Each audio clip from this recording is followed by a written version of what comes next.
All right, Larry Krueger here from the Pig and a Pickle Krug Show with a little 49er video. What is going on with Deebo Samuel? Everybody's got speculation. I've got answers. I'll tell you about it next. Of course, first we're brought to you by Pig and a Pickle, the best barbecue in all of Northern California. Check them out. They're in Emeryville. They're in Corte Madera. They're open 7 days a week from 11 a.m. till 8 p.m. or until they run out.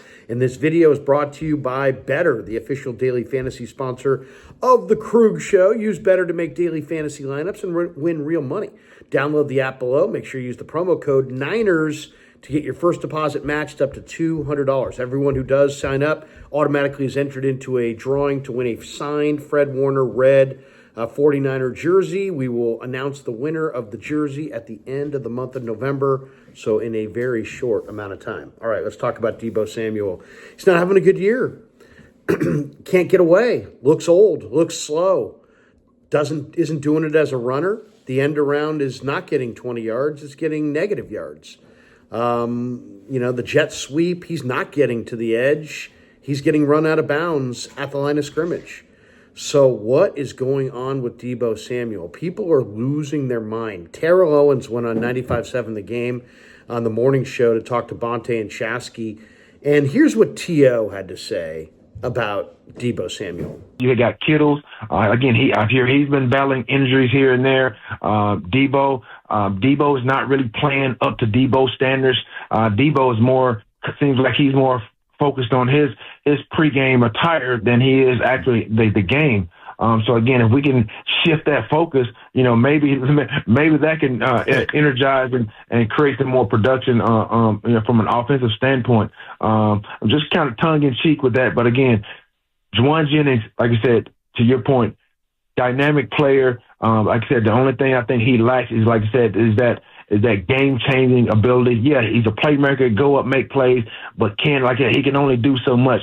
He needs somebody else to complement what he's doing from an offensive standpoint. Like I said, the running game has to come along the way as well. So I'm sure the more games that Christian gets back on the field, he can get back in there and get back to himself, then you'll probably see that offensive firepower that everybody's expecting as the season wears on. So there you go. There's T.O. weighing in on it. T.O., great Niner, one of the greatest receivers of all time. You can't take that criticism seriously. I mean, he even kind of referenced that he was kind of joking. It doesn't matter what you wear to the game. And no, is Deebo worried more about what he wears to the game than how he plays in the game? No. And T.O. doesn't actually believe that. So that's just talk. That's just talk. But I don't think anybody really should be all that surprised that Deebo has run out of gas here at age 28. There's really two kinds of offensive football players. They're the guys who are power players who run through you. And then there are the guys who are finesse players who run around you. And what makes Deebo such an incredible player is he's a wide receiver, but he's a power player. He's a wide receiver that gets open. He doesn't run by you, per se. He runs through you. He doesn't get by on speed. Nobody's sitting there quoting Deebo's 40 time, but they're looking at him and they're saying, man, he's a wide back. He's a running back and a receiver. He's his own guy. He's unique. He's one of a kind. They broke the mold. Let's just talk about what he actually is. He's a power player. He runs through you. Players who run through you have short careers. Players who run around you have long careers. If you don't believe me, let's go through it. Who are the preeminent power players of our lifetime? Jerome Bettis comes to mind, right? Now, a lot of these guys are running backs because most power players, there aren't too many receivers that run through you. Almost all receivers run around you. So it's really best when you're comparing the career arc of Deebo to compare it to guys that are similar skilled, even if their quote-unquote position is running back, not wide receiver. So let's go through the power players that I can think of. These are just off the top of the head. Jerome Bettis, a Hall of Fame career, had an incredible career. He had 8,000-yard seasons, but he had none after the age of 29.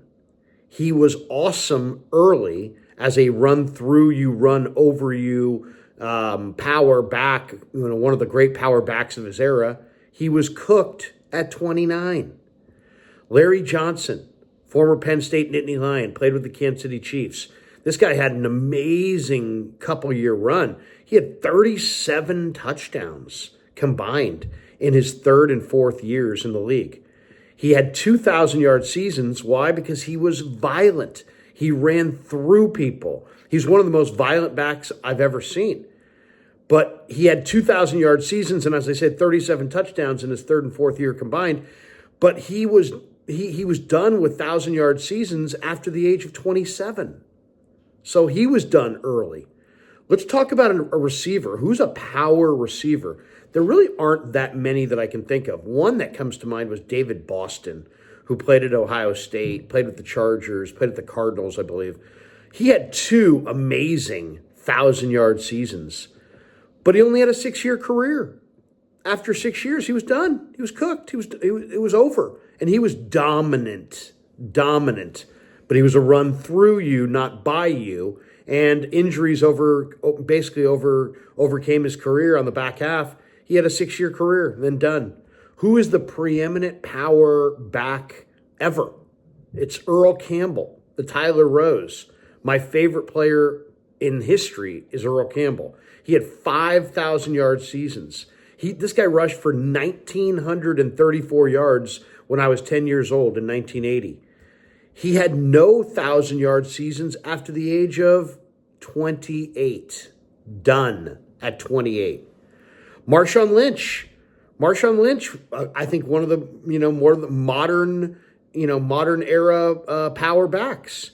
He had 6,000-yard seasons in his career, but none after the age of, wait for it, 28. None. Craig Ironhead Hayward, one of the great power backs of his day, done at the age of 29. Christian Okoye, one of the great power backs of his day, couple 1,000-yard seasons, done at age 30. Mike Allstott, who played with John Lynch in Tampa Bay, one of the great power backs of his era in the early 2000s, made it to 6 Pro Bowls, done at the age of 28. And then, of course, who is the preeminent power back in the history of the NFL outside of Earl Campbell? The man himself, Jim Brown. Jim Brown had 7 1,000-yard seasons. He retired at 29. Done. So, are there exceptions to the rule? Yeah. I mean, John Riggins, Riggo with the Skins, had big years in his mid to late 30s. He did it. There's probably a couple other guys who, had big, late career success. But I just gave you almost all of the premier power backs and power players who ran with the football of our lifetime. Jerome Bettis, Larry Johnson, David Boston, Earl Campbell, Marshawn Lynch, Craig Ironhead Hayward, Christian Okoye, the Nigerian Nightmare, Mike Allstott, and the great Jim Brown. What do they all have in common? They were all done by about 28. Why do I bring this up? Because Deebo Samuel is 28. He's taken a lot of hits. He's run through you and not around you. And I've loved it. You've loved it. Heck, it's been a guilty pleasure. I still think if you give him the proper amount of rest and recovery time and let him really ramp up, he can give you for a game, Deebo, 25-year-old Deebo, 26-year-old Deebo, but he's now 28 and he's run through everybody for his entire career and he's probably close to done. And why do I say that? Because Bettis was done, Larry Johnson was done, Earl Campbell was done, Marshawn Lynch was done, Ironhead was done, Nigerian Nightmare was done, Allstott was done, Brown was done. Do you see what I'm saying? Those guys were all done. All done. 28. Some made it to 29. Koye made it to 30, but he didn't play a lot early. But the power backs, the guys who run through you, and Deebo is undoubtedly on that list. They're big early, and they're done early. And that's the way it goes. And so, you know what? Deebo's 28. It ain't about his fits. It ain't about what he wears to the game, T.O. It's about the fact that when you run through everybody, your body breaks down. And you can't do that for more than 3 or 4 years, and then you're cooked. He's 28. He's cooked. Let's hear Cam Inman. Cam Inman's been covering this team for a while. He weighed in on Deebo as well. And let's hear what Cam had to say. You said this. Deebo says on a podcast, this right here, about his disappointing season. This year for sure. Me personally, me being want to be one of the, want to be my best self as much as possible, especially as a whole, as a group, kind of hit on it, like losing games that, we don't supposed to lose. And we put ourselves in positions, like put our back against the wall at times, and just look at from top to bottom, like one of the best rosters in the league. It's just like, it gets frustrating because like, we know we're capable of. We got to finish games. We got to be the Niners that everybody knows that, we are. And it kind of get frustrating at times when you don't win those games. And right. You kind of be like, yo, like, why we keep putting ourselves in these positions and like putting our back against the wall. And now every game that we play, it's just like, you got to treat it like your last, even though you treat every game like that. But it's really like, yo, if we don't win this game, then, we'll be in some trouble. That was Deebo on the Up and Adams podcast saying that this year is his most disappointing season. What'd you make of that, Cam? I fully agree.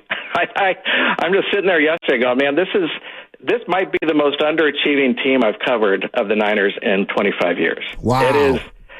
They should be finishing these games. They have better rosters than the other teams, but they just aren't a better team. And it's not just one guy you can point to and say, get him out of the lineup, or one coach say, this guy's screwing up. It seems like every game there's something different. For a stretch there, 9 games, it was like every game there was a special team mistake, but it wasn't the same guy making the mistake. And then you compound that with penalties and injuries, and those are hallmarks of bad teams. So this team, yes, they're coming off a Super Bowl loss. That's usually a big red flag for teams, but they have a lot of the same core personnel, especially offensively. Now that you have McCaffrey in the mix, everybody's figuring, okay, everything's going to be fine and dandy, but it's not. And, then you have certain injuries that you're watching for. Certain players aren't playing well. Deebo obviously is not having a good year. I don't think he's having as terrible a year as I think we look at from the outside, because I did the story on Deebo last week where I went back and looked at every single one of his touches, whether he was carrying the ball or catching it, and it wasn't statistically as bad as you'd think it would be. It wasn't great, but they needed more out of him with Brandon Ayuk out for the season, and that compounded, I think, with Deebo too, is like, he and Ayuk are tight, and to lose him in core, it's like, remember we were talking like whether Ricky Pearsall is like the next guy, he's ready to go. Well, that's asking too much for a rookie. And, he didn't have any catches last game. And it's like Brock was like, no, I'm going to Juwan Jennings or McCaffrey. I don't blame Brock whatsoever, because Juwan Jennings he's having a tremendous year when he's out there. Big body guy that's going to give you that second, third effort that you want to kind of get going. All right, there's Cam Inman weighing in. And Cam's talking about how the Niners are underachieving. And, here's the bottom line on this. They're not underachieving. They're old. They're getting old. You don't stay the same in this game. The careers go by in the blink of an eye. You're either getting worse or you're getting better. Ricky Pearsall and Jacob Cowing, to ask them to produce this year, probably a little too early, right? They're rookie receivers. Rookie receivers historically don't do a whole lot. Where is your prime in the NFL? Year 2, year 3, year 4, year 5. That's your prime.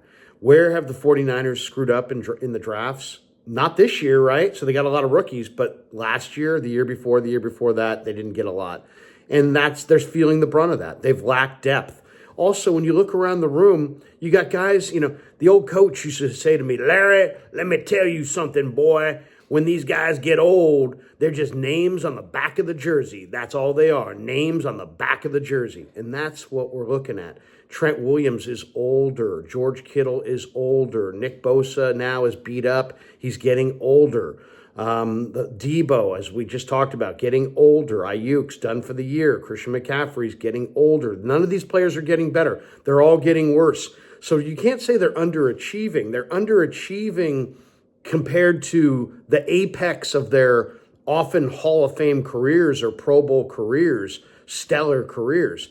But they're not underachieving. They're getting older. They're thinner because of the Hargrave signing. They're thinner because of the 7 missed number ones. but it's the combination of they're thinner and their stars are getting older. Fred Warner had 3 tackles in the last game. He is getting worn down. Nick Bosa and Leonard Floyd are getting worn down because Sorensen's playing them far too many snaps. Christian McCaffrey is not the player that he was. Deebo Samuel is not the player that he was. Brandon Ayuk wasn't the player that he was last year, this year, before he got hurt. Kittle is having a phenomenal year, but he's 30. He's towards the twilight of his career. Trent is even older than that, trying to hang on, playing hurt, taking Toradol shots of his ankle just to get out there and play. It's not the same team. The names might be the same, but the players have all individually regressed or gotten older and less effective. And so you look around and say, hey, this is one of the most underachieving Niner teams. No, this is a Niner team with a lot of big-name guys who are all cresting the hill of their prime and are now kind of on the really starting to hit the backside. And this is what happens. They don't guess what? They don't change their name. Their name's still Christian. Their name's still Deebo. Their name's still George. Their name's still Trent. They don't change their names. Their names are the same. It's their game that changes. So that's what's going on here. Deebo has gotten old. The core has gotten old. They're relatively thin. I don't think they're underachieving. I think they're achieving to their talent level. The talent you don't stay the same. You either are getting better or you're getting worse. Trent Williams, worse. George Kittle, worse. Deebo Samuel, worse. Christian McCaffrey, worse. Do you see what I'm saying? That's why the 49ers, they're not underachieving. They're achieving to their talent level. They're getting older and less effective. Thanks to Pig and a Pickle for being the title sponsor of The Krug Show. Thanks to Better for sponsoring this video. Thanks to all of you guys for supporting The Krug Show on YouTube.